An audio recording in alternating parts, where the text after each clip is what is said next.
Assalamualaikum Bu. Waalaikumsalam warahmatullahi wabarakatuh. Apa yang bisa saya bantu Pak Nas? Ini Bu, saya mendapatkan tugas dari JGP terkait dengan pengambilan keputusan. Ya. Maka dari itu saya minta waktu Ibu untuk membicarakan terkait dengan pengalaman Ibu yang sudah Ibu rasakan. Ya. Kira-kira bisa Bu? Waktunya sebentar. Bisa. Saya. Baik Bu. Langsung saja ya Bu, saya mulai. Jadi dalam pengambilan keputusan itu ada dilema etika ya Bu, kemudian ada juga rujukan moral. Selama ini bagaimana Ibu dapat mengidentifikasi kasus-kasus yang merupakan dilema etika atau rujukan moral?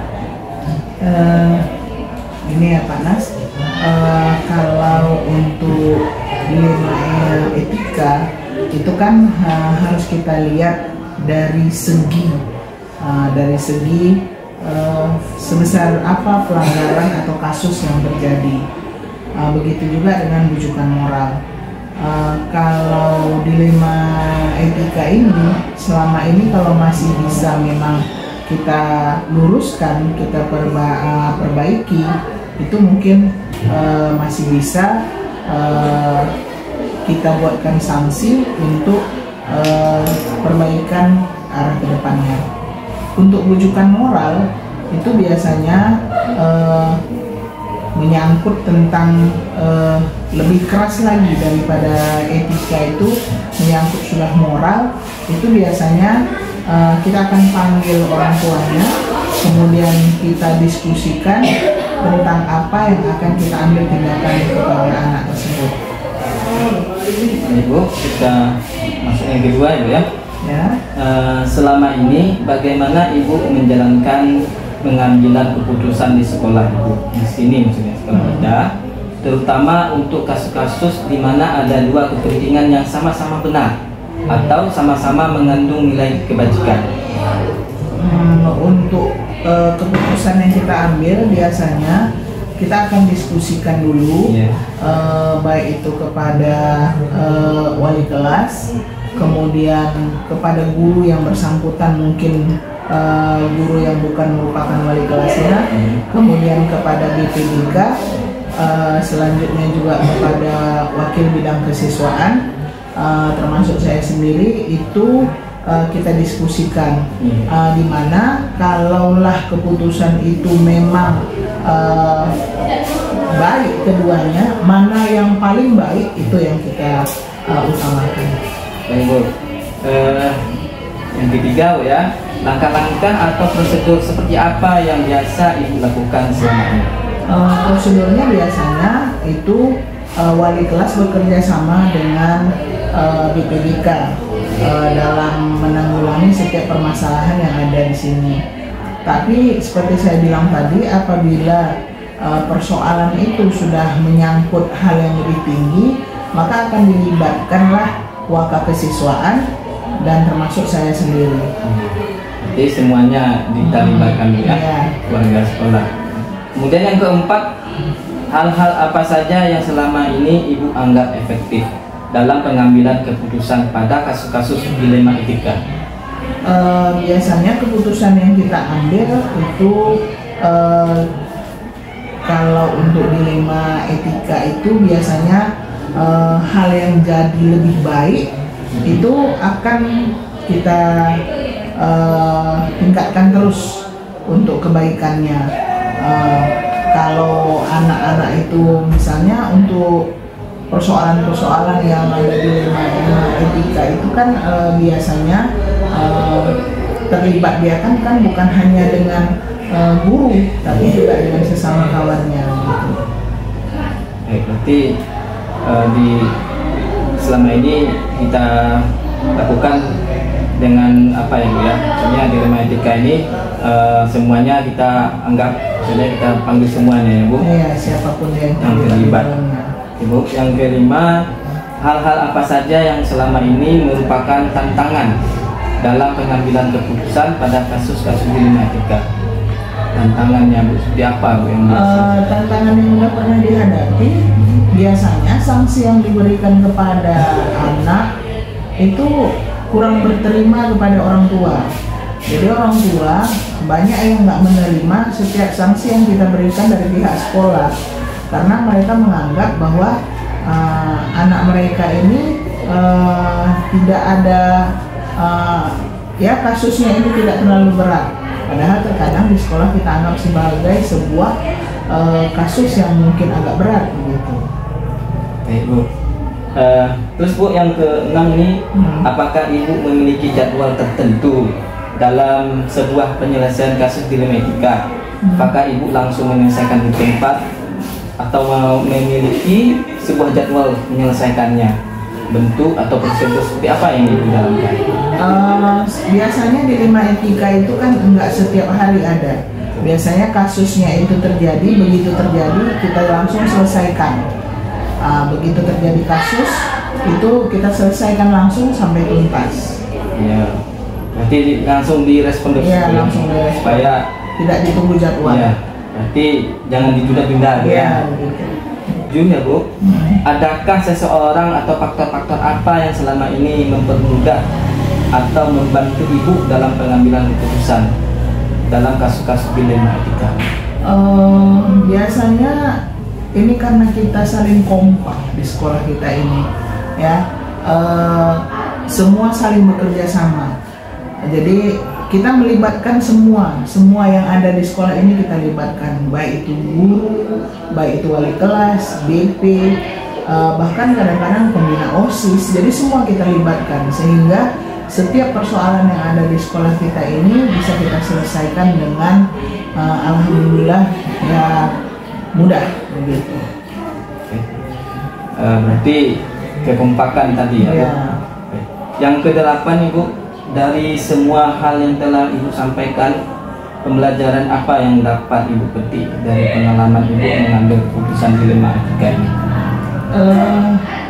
Dalam pengalamannya ini sebenarnya anak-anak ini nggak bisa memang terpisah dari kenakalan. Memang sedang masanya mereka seperti itu. Hanya saja sikap kita dalam mengambil sebuah keputusan, kalau bisa sikap yang kita ambil adalah sikap yang mendidik dalam memberikan sanksi, hukuman. Kalau bisa adalah sikap yang mendidik, sehingga untuk kedepannya anak-anak ini bisa menjadi lebih baik dari yang sebelumnya. Itu dia. Berarti keputusan yang diambil haruslah bersifat mendidik ya Bu. Cocoklah kita sebagai pendidik ya Bu ya. Saya rasa sudah banyak sekali saya dapat ilmu dari Ibu terkait dengan pengalaman dan juga wawasan terkait dengan pengambilan keputusan. Ya, saya rasa ini saja yang menjadi wawancara saya tugas ini ya Bu. Terima kasih banyak Bu kan. Dan kali insya Allah saya nanti bertanya lagi kalau ada keperluan dan ada tantangan-tantangannya terkait dengan CPT ini. Terima kasih Bu. Assalamualaikum warahmatullahi wabarakatuh. Waalaikumsalam warahmatullahi wabarakatuh.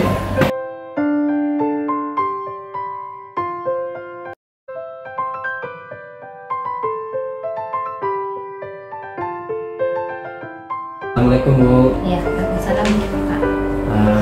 Jadi pada kesempatan ini bisa saya minta waktunya sebentar Bu? Ya, boleh Pak.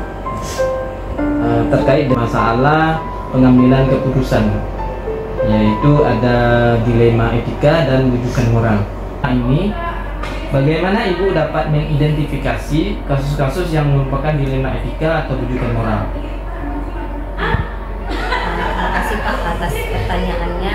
Jadi seperti yang Bapak sampaikan tadi, bahwa ada yang kita sebut dengan dilema etika ya Pak ya. Kalau dilema etika ini mungkin ada dua kasus yang mungkin sama-sama kita anggap itu benar. Jadi mungkin untuk seperti apa cara kita mengambil keputusan dalam hal ini gitu. Nah, jadi kalau saya selama ini dalam mengambil keputusan, kita lihat dulu urgen dari masalah itu. Jadi ketika permasalahan itu kita anggap harus kita putuskan dengan sebaik-baiknya. Kita lihat manfaatnya apa.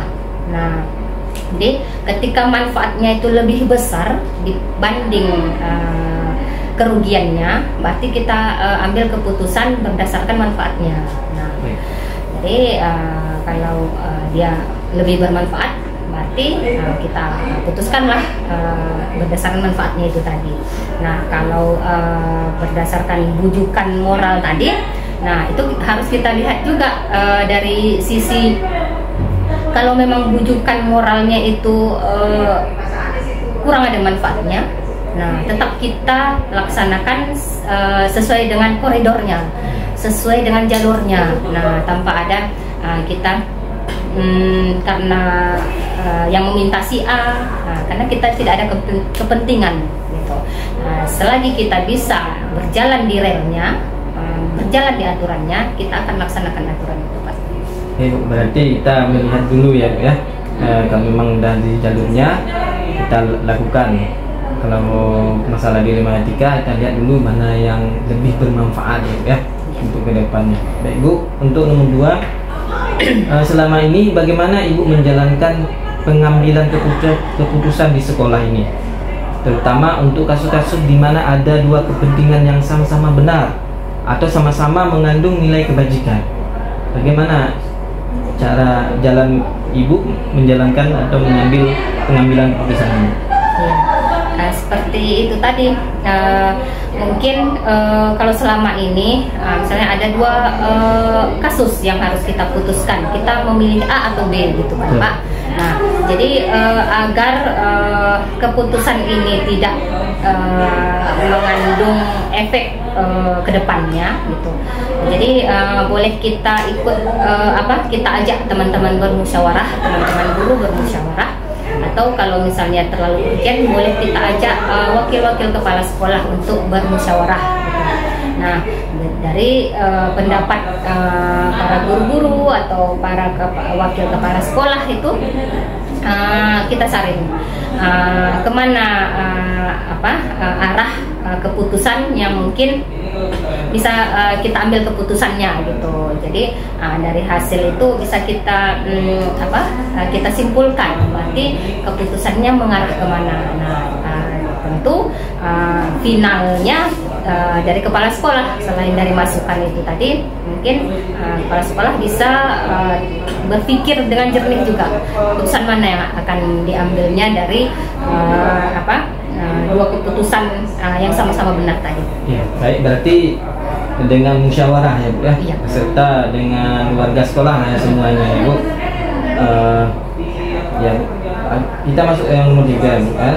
Ini pertanyaannya, langkah-langkah atau prosedur seperti apa yang biasa Ibu lakukan selama ini? Ya, dalam tetap mengambil keputusan ya, Pak ya. Ya, sudah saya jawab juga dari soal yang kedua tadi.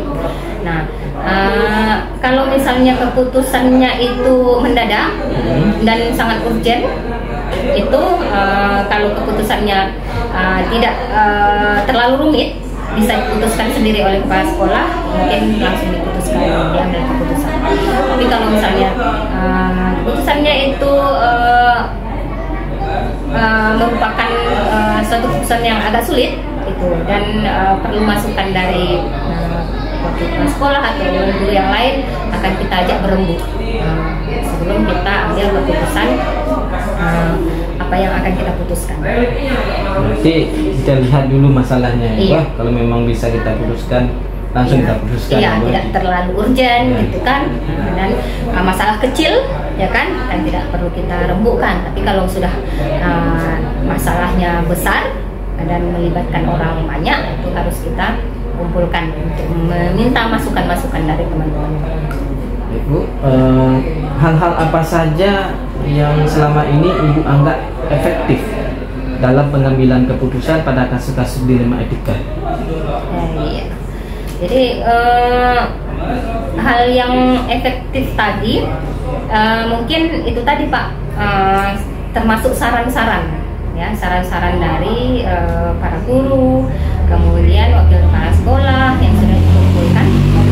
Dari saran-saran mereka kita menyaring masukan-masukan mana yang bisa kita ambil menjadi keputusan. Nah, selain kita juga mempunyai filter tadi gitu, kita harus memutuskan yang mana. Jadi kalau misalnya ada masalah, belum tentu putusan yang ada di pikiran kita itu betul, ya kan? Nah, jadi ketika ada diminta masukan dari teman-teman sejawat, mungkin keputusan itu menghasilkan nilai yang maksimal gitu, Pak. Berarti kita minta dulu secara efektifnya minta saran dari para guru dulu ya Bu ya. Kemudian baru dilanjutkan kalau memang itu menjadi berat Bu ya, dalam keputusan dilema etika. Kemudian Bu, hal-hal apa saja yang selama ini merupakan tantangan dalam pengambilan keputusan pada kasus-kasus dilema etika? Jadi tantangannya apa Bu? Nah, jelas kalau kasus dilema etika ini tantangannya tetap ada gitu. Nah, seperti misalnya ketika kita mengambil keputusan yang A, otomatis sisi negatifnya ada gitu. Ketika kita ambil keputusan yang B, sisi negatifnya juga ada. Nah, disitulah dilemanya yang memang harus kita memutuskan dengan matang. Nah, tidak bisa kita hanya berpikir sejenak saja dalam menyelesaikan kasus dilema ini. Nah, jadi betul-betul kita pikirkan dengan semaksimal mungkin. Kalau kita memang ada kesempatan, ya kita ajak teman-teman guru berembuk untuk memutuskan hasil yang manfaatnya lebih besar daripada mudaratnya. Nah, mungkin itu Pak. Berarti tantangannya yang diambil yang negatifnya itu lebih kurang ya Bu ya, lebih rendah daripada yang positifnya Bu ya. Berarti kita untuk mendapatkan jawabannya kita tetap menggunakan berembuk tadi ya Bu ya, musyawarah dengan kawan-kawan guru dan warga sekolah lain. Kemudian Bu, apakah Ibu memiliki jadwal tertentu dalam sebuah penyelesaian kasus dilema etika? Ya. Jadi dilema etika ini kan kasusnya tidak terjadwal gitu Pak. Nah, bisa jadi dilema etika ini adalah kasus yang begitu mendadak. Nah, jadi kalau misalnya ada kasus dilema etika ini yang mendadak, tidak mungkin bisa kita jadwalkan. Nah, tapi kalau misalnya kasus dilema etika ini menyangkut dengan kondisi sekolah gitu, nah mungkin bisa kita jadwalkan ketika rapat akhir tahun gitu, kemudian rapat awal tahun. Nah, kasus dilema etika ini tetap kita angkat gitu. Nah, jadi kalau terjadwal berarti kasus yang ada di sekolah. Kalau misalnya tidak terjadwal, mungkin kasus yang dilema etika yang mendadak gitu. Seperti ketika ada masalah langsung direspon Bu ya, tidak ditunda-tunda. Berarti jadi sehingga kasus itu cepat selesainya ya Bu ya. Oke Bu. Kemudian adakah seseorang atau faktor-faktor apa yang selama ini mempermudah atau membantu Ibu dalam pengambilan keputusan dalam kasus-kasus dilema etika? Iya.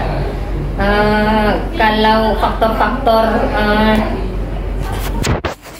yang menyelesaikan masalah dilema etika ini, itu tadi yang saya sampaikan bahwa memang kita harus butuh orang gitu, untuk teman sering ya kan, untuk berbagi atau minta masukan dari teman-teman bahwa ini ada kasus dilema etika. Jadi ketika kepala sekolah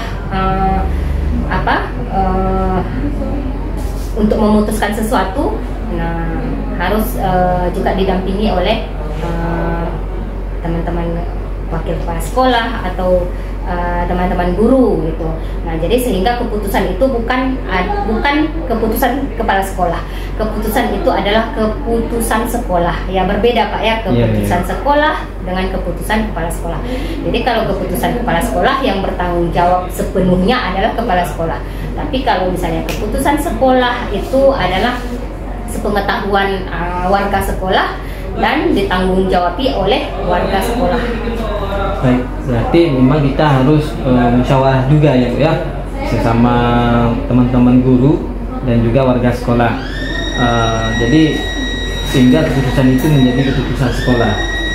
Berarti begitu ya kira-kira ya.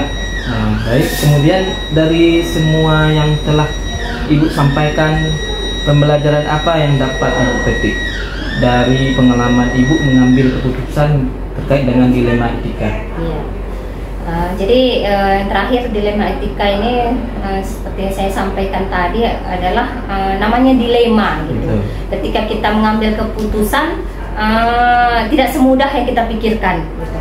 Nah, jadi kalau kita menemui masalah dilema etika ini berarti segala sesuatu itu harus kita lihat ajas manfaatnya. Nah, di mana nilai positifnya lebih banyak, mungkin kita putuskan di nilai positifnya yang banyak itu. Jadi nilai negatifnya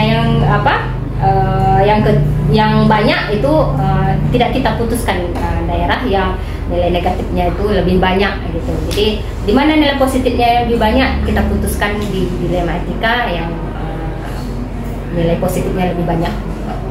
Berarti mengarah ke bermanfaatan kepada yang menerima keputusan ya Bu ya. Iya. Berarti bisa dikatakan keputusan yang diambil dan keputusan yang diambil ya. Saya rasa itu sangat lega sekali saya menerima jawaban dan juga wawasan dari Ibu terkait dengan pengambilan keputusan. Kemudian saya rasa ini tidak ada lagi yang ingin saya tanyakan Bu. Saya akhiri, terima kasih atas waktunya dan juga ilmunya ya. Saya akhiri, Assalamualaikum warahmatullahi wabarakatuh.